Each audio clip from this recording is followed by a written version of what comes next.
Hello and good afternoon, my darlings. Today is Thursday the 11th of April and it is also International Pet Day, which brings me to James Herbert's Fluke.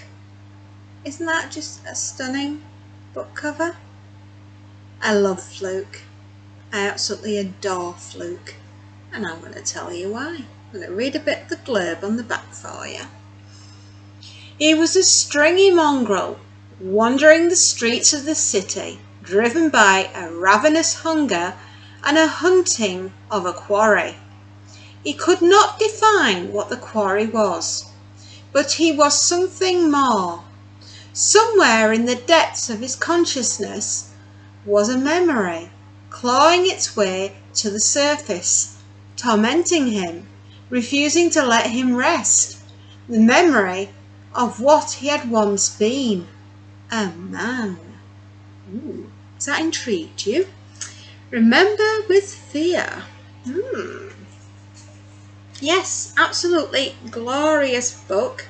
This happens to be from August the 1st, 1999 by Pan Macmillan, although it was released in 1977 on January the 1st.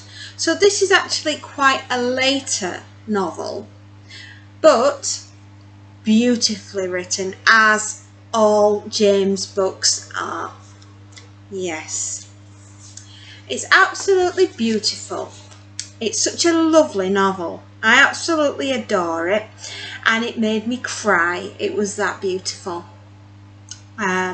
We start with our beautiful little Labrador, Fluke. Yes. He awakens to the warmth of the sun where he is and is slightly alarmed to his surroundings. And all the smells and all the sensations. He is surrounded by other wriggling beasts who he feels akin to them, like he knows them. Suddenly, a hand so big and strong startles Fluke. He tries to burrow deeper into the big pile of the monster animals, seeking comfort with them. He's trying to work out where he is and how he got there. The memories lying dormant within him. He accepted what he is, and only later did he question his new beginning. But at the time, he thought it was perfectly normal to be a dog. Yeah, perfectly normal to be a dog. Yeah. As you go through the novel, Fluke's characterization and characteristics change between a dog and a human, and back again so frequently. It's beautiful how it's written. It really is. Fluke needs to know what happened to him and why he was a human and how did he become a dog. Very strange. The way this novel was written was a complete departure from the graphic horror James is known for, and it's more of a whimsical fantasy novel. Yeah, basically. It captures the perspective of the dog Fluke to perfection. James captures the world at ground level, as seen through the dog's eyes and nose, in such a compelling way that you find yourself believing it's a first-hand account and a very accurate look at a dog's thoughts and feelings. It gives a voice to our furry companions, and you will look at your little furry friend in a whole and different way, I promise you that. Fluke wants to know from an early start. Well, he wants to know what happened, and he knows he's different to the other dogs. He is plagued by distant memories which lead him on a mystical journey to discover the truth about himself. Along his journey, Fluke meets some wonderful characters and gets into all sorts of mischief along the way. There's quite a lot of emotion in the story, and lots of laughter and excitement. It is a fantasy novel after all, which culminates at the end, binding all of the past and the present together. It's brilliantly done how that happens. Fluke is on a mission to find his family, to fix what went wrong, to prove who did this to him, and above all, to find the right way to say goodbye and I love you.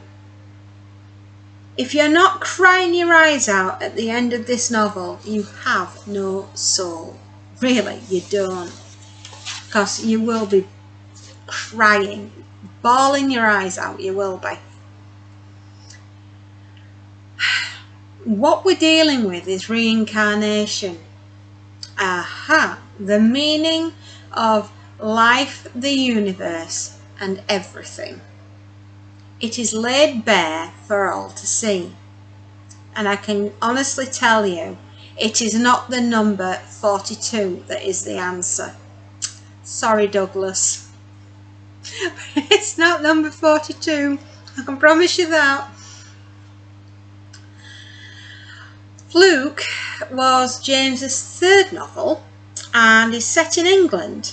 And Fluke, the dog in question, has not had the best start in life. Fluke is sold by the puppy farmer to a man who takes him home. The man's wife did not care for Fluke, who then had to leave the only home he had ever known and hit the streets. Fluke ends up at the pound. Not so good, ending up at the pound. Oh no. And because nobody wants him, even worse, he is scheduled to be put down. Oh, awful. He knows he has to escape, and he manages to do so when nobody is looking. He manages to find some good fortune by staying with an old lady, but her son takes a dislike to him, so he's out into the world all alone again. Fluke eventually ends up in a junkyard where we meet one of my favourite characters, Rumbo.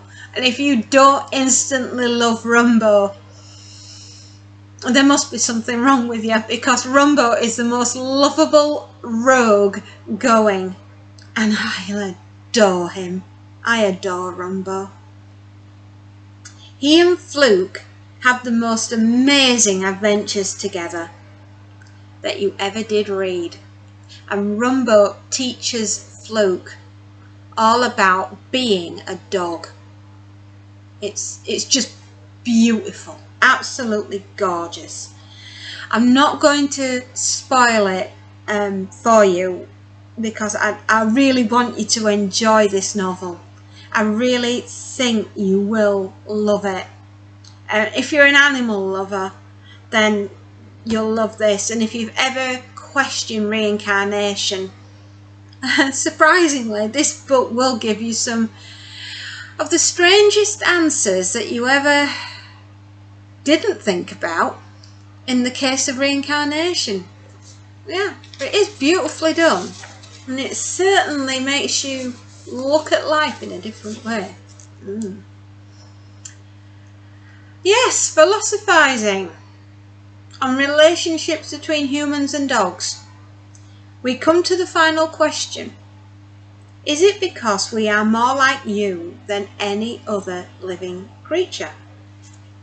There is actually a film called Fluke, starring Matthew Modine and I think Eric Stoltz. It was around about 1995. So I just left, or was sort of in the middle of college at that point. Yeah. It's set in the USA, which loosely follows the narrative of the novel, but there's certain bits that have been taken out because they made it into a more light-hearted film for the family, rather than what this is, which is a bit of a mystery, a bit of an adventure, and a bit of fantasy, but dark fantasy, I hasten to add.